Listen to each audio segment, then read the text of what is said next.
ಎಲ್ರಿಗೂ ನಮಸ್ಕಾರ ಸ್ನೇಹಿತರೆ, ಚಾನಲ್ಗೆ ಸ್ವಾಗತ. ಇನ್ನು ಮಕ್ಕಳಿಗೆಲ್ಲ ಸ್ಕೂಲ್ ಶುರುವಾಗ್ತಾ ಇದೆ. ಲಂಚ್ ಬಾಕ್ಸ್ಗಳಿಗೆ ಏನು ಮಾಡಬೇಕು ಅಂತ ತಲೆ ಕೆಡಿಸ್ಕೊತಾ ಇದ್ದೀರಾ. ಹಾಗಾದರೆ ತುಂಬ ರುಚಿಯಾದಂತಹ ಬೆಳಗಿನ ತಿಂಡಿಯನ್ನು ತೋರಿಸ್ತಾ ಇದ್ದೀನಿ. ಇದನ್ನು ಹಾಕಿ ಕಳಿಸಿದ್ರೆ ಬಾಕ್ಸ್ ಖಾಲಿ ಮಾಡಿಕೊಂಡೇ ಬರ್ತಾರೆ ಸ್ನೇಹಿತರೆ, ಅಷ್ಟು ರುಚಿಯಾಗಿರುತ್ತೆ. ಏನು ತರಕಾರಿ ಇಲ್ಲ ಅಂದ್ರೂ ಪರವಾಗಿಲ್ಲ, ಒಂದು ಅರ್ಧ ಕ್ಯಾಪ್ಸಿಕಮ್ ಇದ್ರೂ ನಾವು ಈ ಒಂದು ತಿಂಡಿಯನ್ನು ಫಟಾಫಟ್ ಅಂತ ಬೆಳಗ್ಗೆ ಬೇಗನೆ ಮಾಡಿಬಿಡ್ಬೋದು. ಅಂಥ ರುಚಿಯಾದ ಒಂದು ಶಾವಿಗೆ ಉಪ್ಪಿಟ್ಟು ಅಥವಾ ಶಾವಿಗೆ ಭಾತನ್ನು ಹೇಗೆ ಮಾಡೋದು ಅಂತ ನೋಡೋಣ ಬನ್ನಿರಿ. ನಾನಿಲ್ಲಿ ಅರ್ಧ ಪ್ಯಾಕೆಟ್ ಆಗೋಷ್ಟು ಅಕ್ಕಿ ಶಾವಿಗೆಯನ್ನು ತೊಗೊಂಡಿದ್ದೀನಿ. ಇದು ಅಂಗಡಿಯಲ್ಲಿ ಸಿಗುತ್ತಲ್ಲ ಸ್ನೇಹಿತರೆ, ಅನಿಲ್ ಶಾವಿಗೆ ಅಂತ. ಈ ಥರ ಇರಬೇಕು, ಬ್ಲೂ ಕಲರ್ ಪ್ಯಾಕೆಟು. ಈ ಥರ ಯೆಲ್ಲೋ ಕಲರಲ್ಲಿ ಶಾವಿಗೆ ಮಾಡಿರೋದು ಇರಬೇಕು. ಇದು ಬೇರೆ ಬೇರೆ ಕಲರಲ್ಲಿ ಬರುತ್ತಲ್ವ, ಇದನ್ನು ತೊಗೊಂಡ್ರೆ ಮಾತ್ರ ತುಂಬ ಚೆನ್ನಾಗಿ ಬರುತ್ತೆ ಶಾವಿಗೆ ಭಾತು. ಅದಕ್ಕೋಸ್ಕರ ನಾನಿಲ್ಲಿ ಅರ್ಧ ಪ್ಯಾಕೆಟ್ ಆಗೋಷ್ಟು ತೊಗೊಂಡಿದ್ದೀನಿ. ಒಂದು 3-4 ಜನಕ್ಕೆ ತಿಂಡಿಗೆ ಮಾಡ್ಕೋಬೋದು.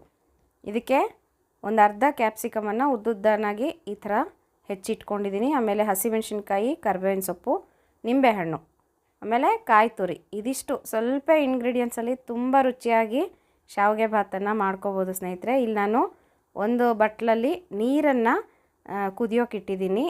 ಈ ಥರ ನೀರು ಕುದಿಸ್ಕೊಂಡು ನಾವು ಇದಕ್ಕೆ 1 ಚಮಚ ಆಗೋಷ್ಟು ಎಣ್ಣೆನ ಹಾಕಿದ್ದೀನಿ. ಯಾಕಂದರೆ ಶಾವಿಗೆ ತುಂಬ ಉದುರುದ್ರಾಗಿ ಬರುತ್ತೆ, ಒಂದಕ್ಕೊಂದು ಹತ್ಕೊಳ್ಳೋದಿಲ್ಲ ಅಂತ ಈ ಥರ ಮಾಡ್ಕೋಬೇಕು.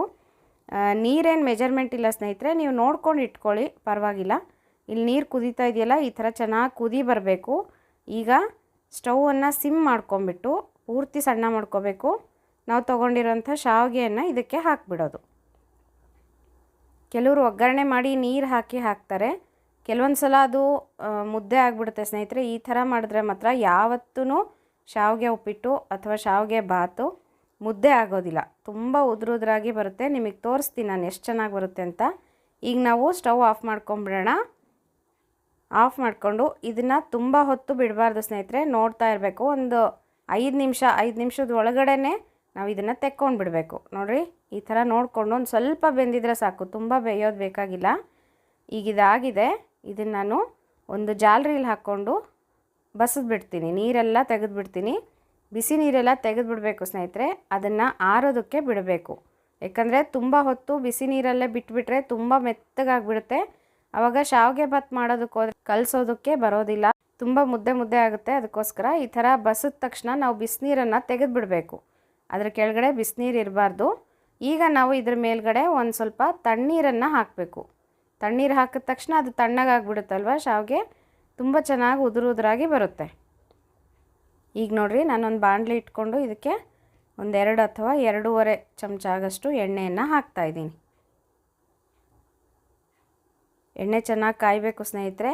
ಎಣ್ಣೆ ಕಾದ ಮೇಲೆ ನಾವು ಇದಕ್ಕೆ ಒಗ್ಗರಣೆ ಸಾಮಾನುಗಳನ್ನು ಒಂದೊಂದಾಗಿ ಹಾಕೋಣಂತೆ. ಈಗ ಎಣ್ಣೆ ಕಾದಿದೆ. ನಾನು 1 ಚಮಚ ಸಾಸಿವೆಯನ್ನು ಹಾಕ್ತಾಯಿದ್ದೀನಿ. ಹಾಗೆಯೇ ಸಾಸಿವೆ ಸಿಡಿತಾ ಇದೆ. ಈಗ ನಾವು ಇದಕ್ಕೆ 1 ಚಮಚ ಆಗೋಷ್ಟು ಜೀರಿಗೆಯನ್ನು ಹಾಕೋಣ.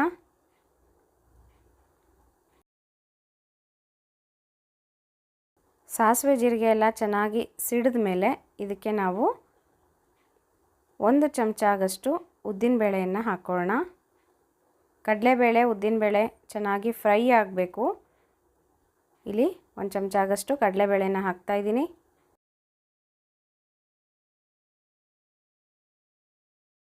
ಕಡಲೆಬೇಳೆ, ಉದ್ದಿನಬೇಳೆ ಸ್ವಲ್ಪ ಜಾಸ್ತಿ ಇದ್ದರೆ ಚೆನ್ನಾಗಿರುತ್ತೆ. ನೋಡಿ, ಈ ಥರ ಚೆನ್ನಾಗಿ ಫ್ರೈ ಮಾಡ್ಕೊಳ್ಳೋಣ. ಕಡಲೆಬೇಳೆ, ಉದ್ದಿನಬೇಳೆ ಎಲ್ಲ ಕಂದು ಬಣ್ಣಕ್ಕೆ ಬರಬೇಕು. ಆಮೇಲೆ ನಾವು ಹೆಚ್ಚಿರುವಂಥ ಹಸಿಮೆಣಸಿನ್ಕಾಯಿ, ಕರಿಬೇವಿನ ಸೊಪ್ಪು, ಕ್ಯಾಪ್ಸಿಕಮ್ಮು ಹಾಕ್ಕೊಳ್ಳೋದು. ಇದಕ್ಕೊಂದು ಸ್ವಲ್ಪ ಇಂಗನ್ನು ಹಾಕಬೇಕು. ಹಾಕಿಬಿಟ್ಟು ಚೆನ್ನಾಗಿ ಫ್ರೈ ಮಾಡೋಣ. ಆಮೇಲೆ ಅರಿಶಿನ ಪುಡಿಯನ್ನು ಹಾಕಬೇಕು ಸ್ನೇಹಿತರೆ. ಹಾಕಿ ಚೆನ್ನಾಗಿ ಫ್ರೈ ಮಾಡ್ಕೊಳ್ಳೋಣ. ಕ್ಯಾಪ್ಸಿಕಮ್ ಜಾಸ್ತಿ ಫ್ರೈ ಮಾಡಬಾರ್ದು, ಯಾಕಂದರೆ ಸ್ವಲ್ಪ ಕ್ರಂಚಿಯಾಗೇ ಇರಬೇಕು. ತುಂಬ ಮೆತ್ತಗೆ ಕ್ಯಾಪ್ಸಿಕಮ್ನ ಯಾವತ್ತೂ ಬೇಯಿಸ್ಕೋಬಾರ್ದು ಸ್ನೇಹಿತರೆ. ನೋಡಿರಿ, ಇದಕ್ಕೀಗ ನಾನು ಬೇಯಿಸಿ ಇಟ್ಕೊಂಡಿದ್ದಲ್ವ ಶಾವಿಗೆ, ಅದನ್ನು ಹಾಕ್ತಾಯಿದ್ದೀನಿ. ಈಗ ಚೆನ್ನಾಗಿ ಕಲಿಸ್ಬಿಡೋಣಂತೆ. ನೋಡಿರಿ, ಎಷ್ಟು ಉದುರಾಗಿದೆ, ನಿಮಗೆ ಕಾಣಿಸ್ತಾ ಇದೆ. ಹೀಗೆ ಬಿಸಿನೀರಿಂದ ತೆಗೆದ ತಕ್ಷಣ ನಾವು ತಣ್ಣೀರು ಹಾಕಿಬಿಟ್ಟು ಅದನ್ನು ಸ್ವಲ್ಪ ತಣ್ಣಗೆ ಮಾಡ್ಕೊಂಬಿಟ್ರೆ ತುಂಬ ಬೇಗ ತಣ್ಣಗಾಗುತ್ತೆ ಮತ್ತು ಉದುರಾಗಿ ಚೆನ್ನಾಗಾಗುತ್ತೆ. ಈ ಥರ ಮಾಡ್ಕೊಂಡ್ರೇ ತುಂಬ ಚೆನ್ನಾಗಿರುತ್ತೆ ಸ್ನೇಹಿತರೆ. ಮತ್ತು ಇದಕ್ಕೆ ತರಕಾರಿಯನ್ನು ಹಾಕು ಮಾಡ್ಬೋದು ಸ್ನೇಹಿತರೆ. ಅದು ಒಂದು ಸಲ ತೋರಿಸ್ಕೊಡ್ತೀನಿ ನಿಮಗೆ ಯಾವ ಥರ ಅಂತ. ತುಂಬ ಚೆನ್ನಾಗಿರುತ್ತೆ. ಕ್ಯಾರೆಟು, ಬೀನ್ಸು ಎಲ್ಲ ತರಕಾರಿಗಳನ್ನು ಹಾಕಿ ವೆಜಿಟೇಬಲ್ಸ್ ಎಲ್ಲ ಹಾಕಿ ಭಾತ್ ಥರನೂ ಮಾಡ್ಕೋಬೋದು. ತುಂಬ ವೆರೈಟೀಸ್ ಮಾಡ್ಬೋದು ಸ್ನೇಹಿತರೆ. ಈಗ ಇಲ್ಲಿ ಇದಕ್ಕೆ ರುಚಿಗೆ ತಕ್ಕಷ್ಟು ಉಪ್ಪನ್ನು ಹಾಕ್ತಾಯಿದ್ದೀನಿ. ನಾನು ನೀರು ಕುದಿಯೋವಾಗ ಉಪ್ಪು ಹಾಕಿಲ್ಲ, ಇಲ್ಲಿ ಶಾವಿಗೆಗೆ ಹಾಕ್ತಾಯಿದ್ದೀನಿ ನಾನು. ಆಮೇಲೆ ಸ್ವಲ್ಪ ಹೆಚ್ಚಿರುವಂಥ ಕೊತ್ತಂಬರಿ ಸೊಪ್ಪು, ಆಮೇಲೆ ಕಾಯಿ ತುರಿ ಹಾಕಿ ಚೆನ್ನಾಗಿ ಇದನ್ನು ಕಲಿಸ್ಕೊಳ್ಳೋಣ. ಬೆಳಗಿನ ತಿಂಡಿಗೆ ಅಥವಾ ಮಕ್ಕಳ ಬಾಕ್ಸ್ಗಳಿಗೆ, ಸ್ಕೂಲ್ಗೆ ತುಂಬ ಬೇಗ ಆಗುತ್ತೆ ಸ್ನೇಹಿತರೆ. ನಾವು ಎಲ್ಲ ಹೆಚ್ಚಿ ರೆಡಿ ಮಾಡಿ ಇಟ್ಕೊಂಡ್ಬಿಟ್ರೆ ಸಾಕು, ಒಂದು 15 ನಿಮಿಷ 20 ನಿಮಿಷದಲ್ಲೆಲ್ಲ ತಿಂಡಿ ರೆಡಿ ಆಗಿಬಿಡುತ್ತೆ.